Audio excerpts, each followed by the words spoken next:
"She's a mermaid!" the students shouted. Children screamed and stepped back.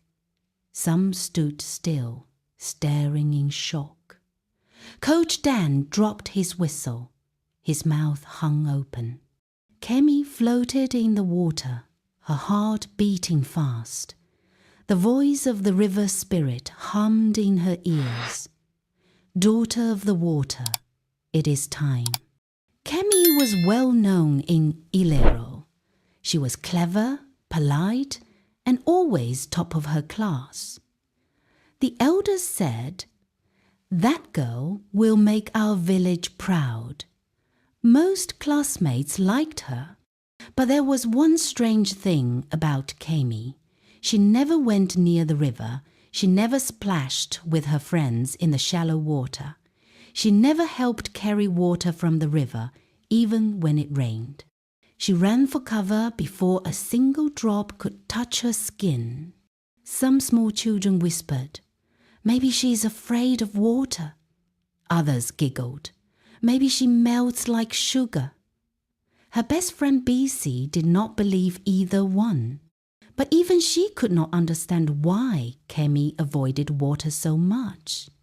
At home, Kemi washed and cleaned, but only with water from a special clay bowl.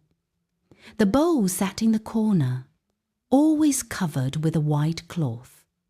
Her mother, Mama Teni, guarded it carefully. Her father, Baba Sola, called it the safe bowl. No one outside their family could touch it. Even BC had never seen what was inside. One evening, when Kemi was old enough to ask, she said, "Mama, why can't I use river water like everyone else?" Mama Teni stopped and looked at Baba Sola. He sighed and nodded. It is time. She must know. Her mother sat Kemi down and spoke softly.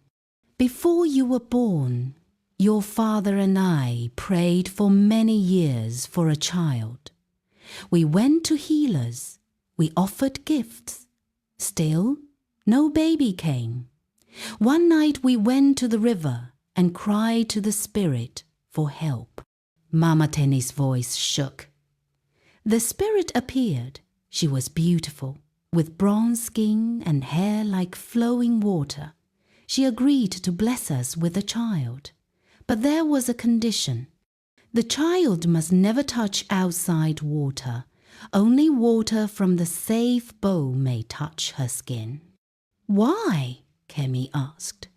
Baba Sola said gently, "Because you are not only ours, you belong to the water too. If outside water touches you, it will call you back to the spirit world. Your legs will change, and people will not understand." Kemi's heart pounded. "Change how?" Her mother hesitated. Then she said, "Into a tale, a mermaid's tale." Kemi did not fully believe it until one rainy afternoon. She was playing by the doorway when the clouds opened. Without thinking, she reached out her hand to feel the rain. The moment one drop touched her arm, she felt a strange tingle, warm and cold at the same time. She looked down and saw her skin shimmer. Tiny silver scales flashed on her arm. She gasped. Mama Teni rushed over with a dry cloth and wiped the drop away. The scales disappeared. The shimmer faded. Kemi sat still, heart racing. It was true. From then on, she kept the promise. The village school was small but lively. It had 3 classrooms, a dusty playground, and, most unusual of all, a swimming pond. The pond was round and clear, fed by a small stream from the river. On hot days, children jumped in and splashed. The swimming teacher always invited everyone. Kemi sat on the bench with her books, feet far from the water's edge. At first, Coach Dan asked, "Why don't you swim, Kemi?" "Afraid?" She shook her head. "I just don't want to." He stopped asking, but the students noticed. Her best friend BC swam like a fish. "Kemi, look at me float," she called. Kemi clapped and smiled, pretending not to see the curious looks. Not everyone liked Kemi. 3 girls, Tara, Efe, and Ngozi, were jealous. They did not like that she was top of the class or that teachers praised her. "She thinks she is better than us," Tara muttered. "Or maybe she is hiding something," Efe said. Ngozi smirked. "Then we should find out." They watched Kemi closely. They saw she never neared the pond and always stepped back from splashes. Slowly, they made a plan. One morning, the village head, Chief Adil, came to the school. He said that in a few weeks there would be the Festival of Rivers.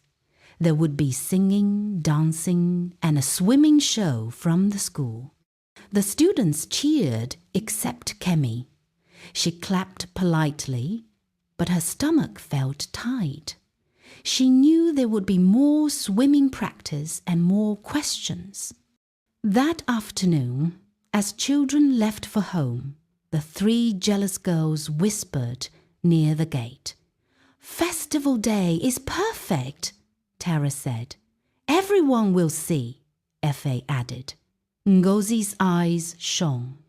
"Then we will know what she hides." Kemi walked home with BC, unaware of their plan. She kept her sandals away from puddles and thought only of the safe bowl at home, covered with its white cloth, protecting her from the one thing she feared most outside water.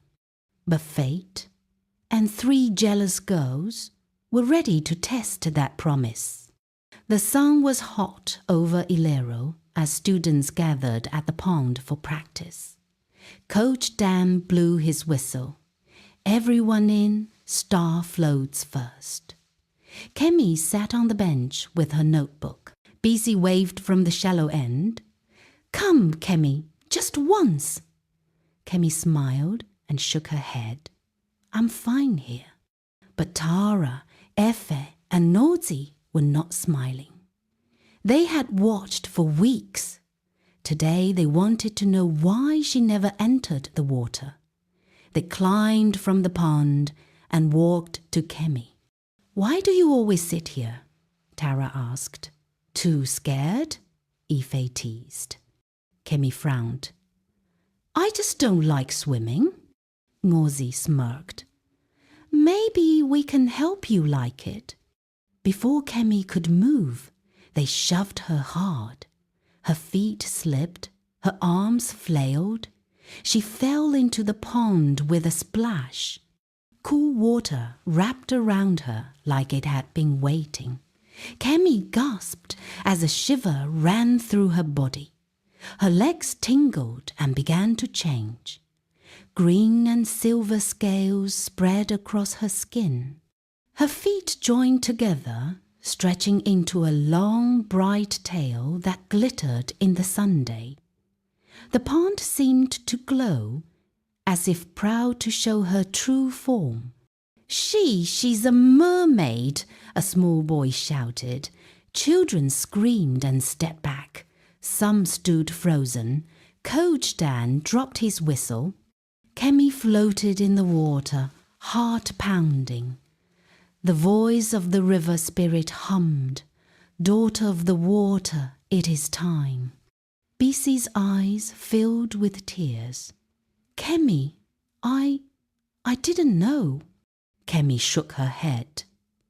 "BC, get my mother." BC leaped from the pond and ran through the gate, down the dusty path, past the goats, straight to Mama Tenny's farm.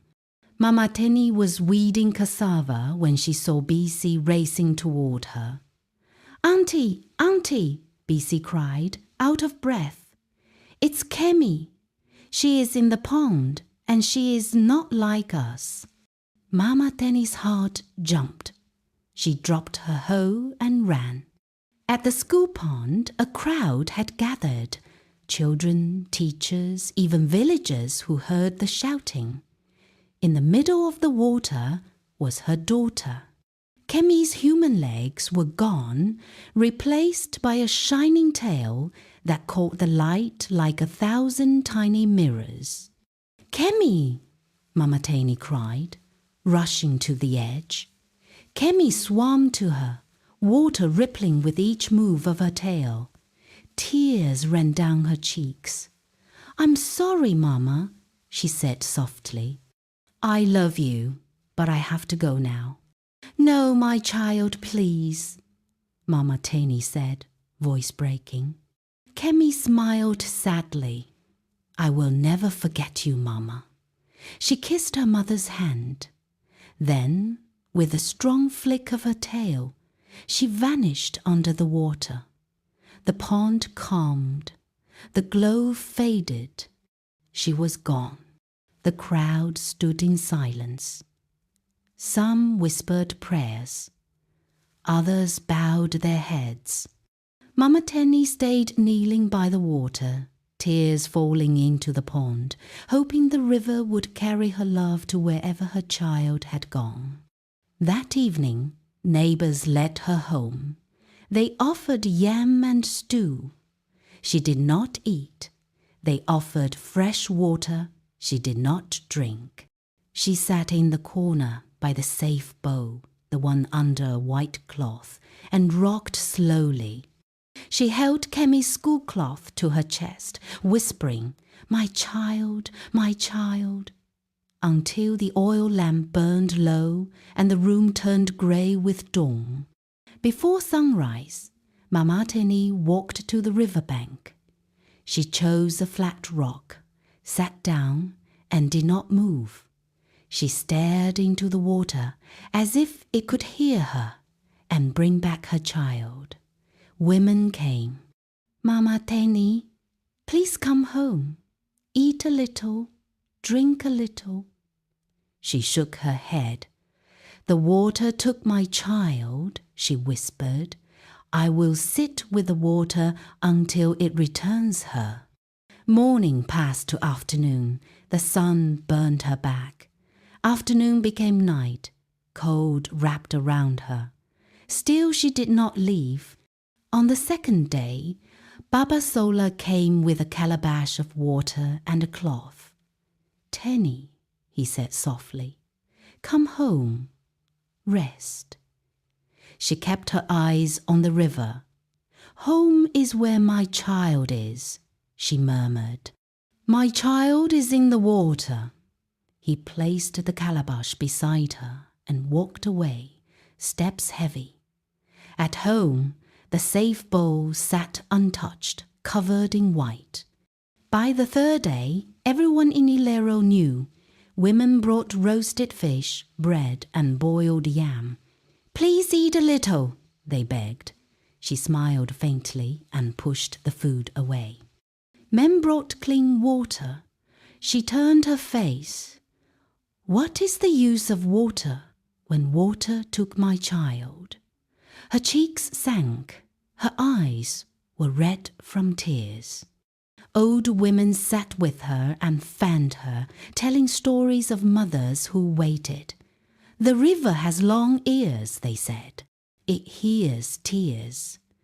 But she kept her gaze on the flowing water, lips moving in silent prayers.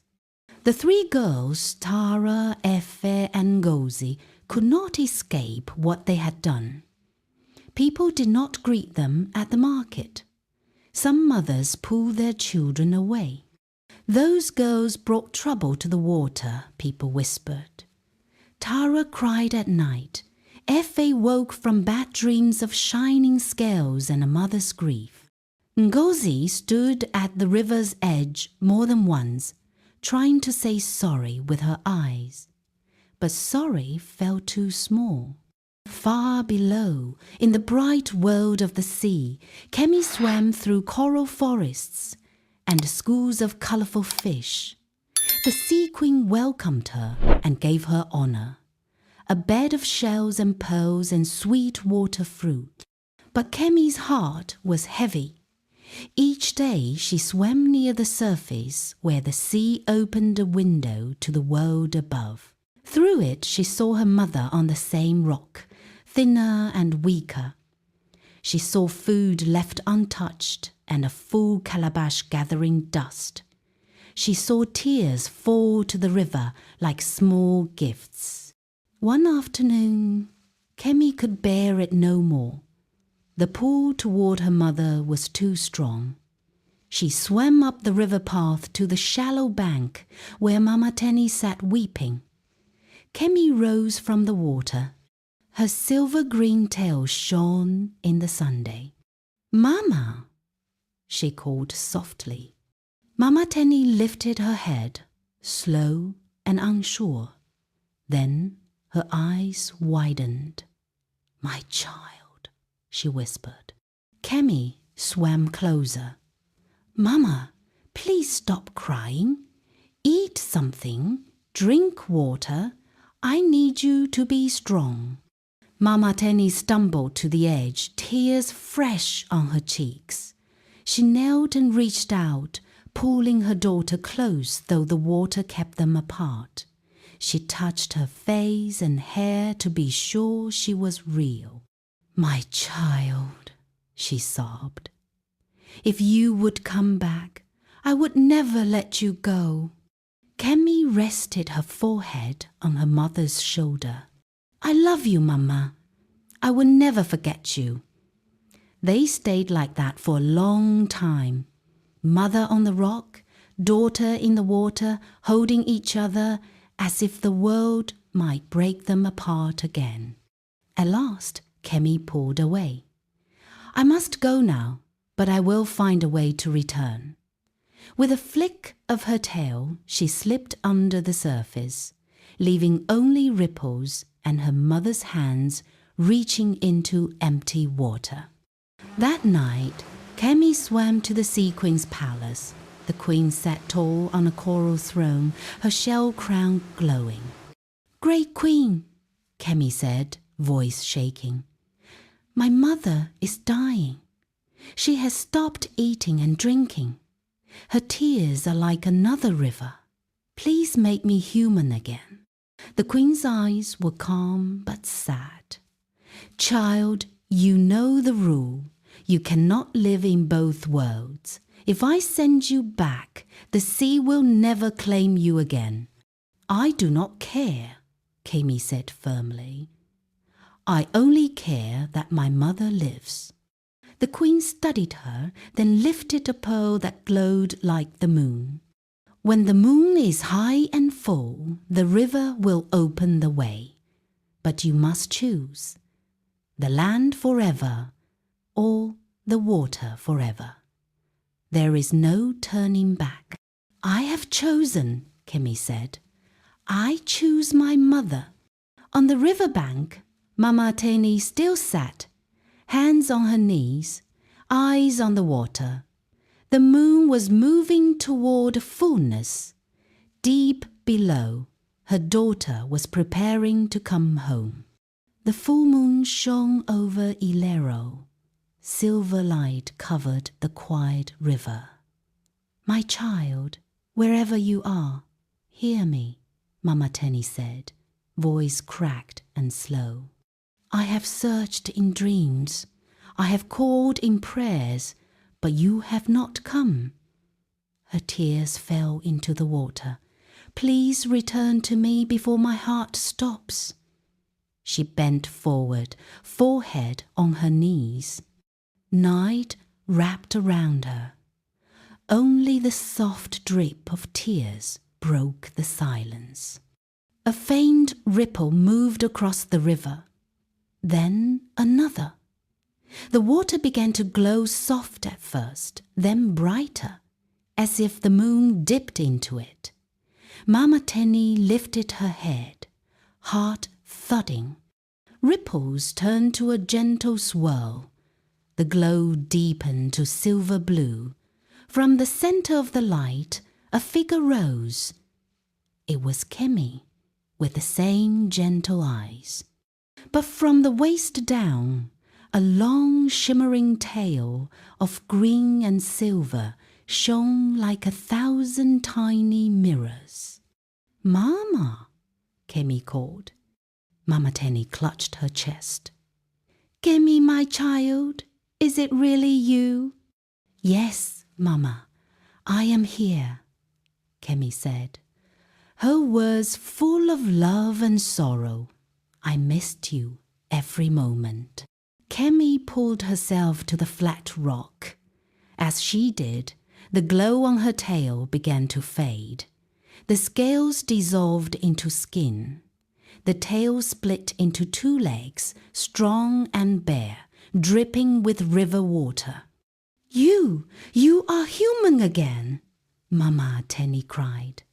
Kemi nodded, smiling through tears. "The Sea Queen gave me this gift so I could return to you." Mama Tenny let out a cry of joy and sorrow together. She fell to her knees and hugged her daughter. "My baby, my precious baby." She kissed her cheeks and forehead, making sure every part was real. "I thought the river swallowed you forever." "I could not stay away, Mama," Kemi whispered. "I heard your cries. I could not bear it." Voices rose in the distance. People had seen the glow and were coming. Men, women, children, even the old chief with his staff. They stopped at the sight. Some gasped. Some whispered. A few smiled with relief. "Is that Kemi?" "She is back. She came from the river." But Mama Tenny barely heard them. She held her child. Kemi looked into her mother's eyes. "I am here now, Mama, and I will never leave again." Mama Tenny's tears flowed again, warm with joy.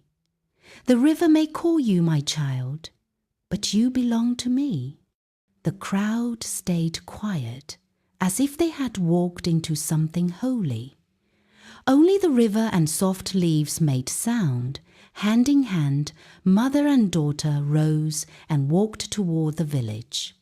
Water dripped from Kemi's clothes, leaving a trail on the dusty path. People followed at a distance, whispering but not too loud. At home, Mama Tenny went to the corner, where the special clay bowl sat today. She filled it with fresh water from the calabash and placed it before Kemi. "This is the only water you will touch from now on," she said. "With love," Kemi said, nodding. "I promise, Mama." That night, the smell of warm food filled the hut. Mama Tenny ate. Kemi ate. When they lay down to sleep, they kept their hands clasped, mother and daughter whole again. Morning sun washed Ilero. Birds sang in the palms. Far away, someone pounded yam. Inside the hut, Kemi tied the bright blue scarf her mother gave her. Mama Tenny stood at the doorway, smiling. She could not stop thanking the Creator in her heart. "Ready for school?" she asked. Kemi grinned. "More than ready." In the schoolyard, students chattered. Some ran to her. "Kemi, you're back! We missed you!" Others stood and whispered. They had seen her tail by the pond. She felt their eyes, but it did not bother her now. She was here. She was human. Nothing could change that. Even the pond no longer frightened her. During break, BC ran over. "Come on, Kemi. I dare you to dip your feet now." Kemi laughed and walked to the water. The clear surface sparkled. She stepped in. No shimmer, no scales. Just her legs, the same as anyone's. Children gasped. Some clapped. "See?" Kemi said, smiling. "I'm not afraid anymore." Weeks passed.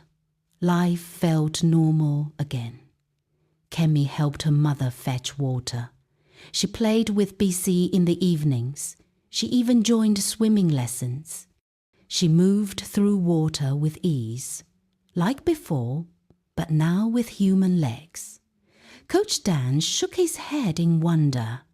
"Kemi, you swim like the river is part of you," he said. Kemi smiled. "Maybe it island." Some nights Kemi dreamed of the deep blue world she left. She saw the sea queen, crown of shells, robe like liquid silver. "My child." The queen's voice sounded like waves. "A river never forgets its own. I will watch you from the waters always." Kemi woke with the sound of tide in her ears. She pressed a hand to her heart, grateful for a second chance. Her parents were happy again. Mama Tenny's cheeks filled out, her laughter returned. Baba Sola, who had been quiet, now sang as he worked. One evening, while they ate roasted plantain, he said, "Kemi, you have walked a path few know. You came back to us. That is the greatest gift." Mama Tenny nodded, eyes shining. "I will never stop giving thanks for you." As for Tara, Efe, and Ngozi, life changed in another way. The village did not forgive them quickly. People whispered when they passed. One afternoon, they came to Kemi behind the school. Tara spoke first. "Kemi, we are sorry. We did not know. We never meant it to go so far." Efe nodded. "We only wanted to tease." Ngozi's eyes filled with tears. "Please forgive us." Kemi looked at them for a long moment. "I forgive you," she said softly. "But remember, words and actions can change your life. Do not let this happen again." The three girls nodded, faces low with shame. Through it all, BC was Kemi's shadow and cheer. They studied, fetched water, and laughed under the mango tree. "I am glad you are not afraid of water any more," BC said. "I am glad too," Kemi said. "But I am even more glad I have a friend like you." They held hands, their bond stronger than ever. As seasons passed, Kemi's story became a fireside tale. Elders told the young, "Do not mock what you do not understand. Never take joy in another's fear." Children listened with wide eyes and glanced at the school pond where it began. Kemi listened sometimes, smiling to herself. She knew she was more than a story. She was proof that love and courage can bridge even the deepest waters.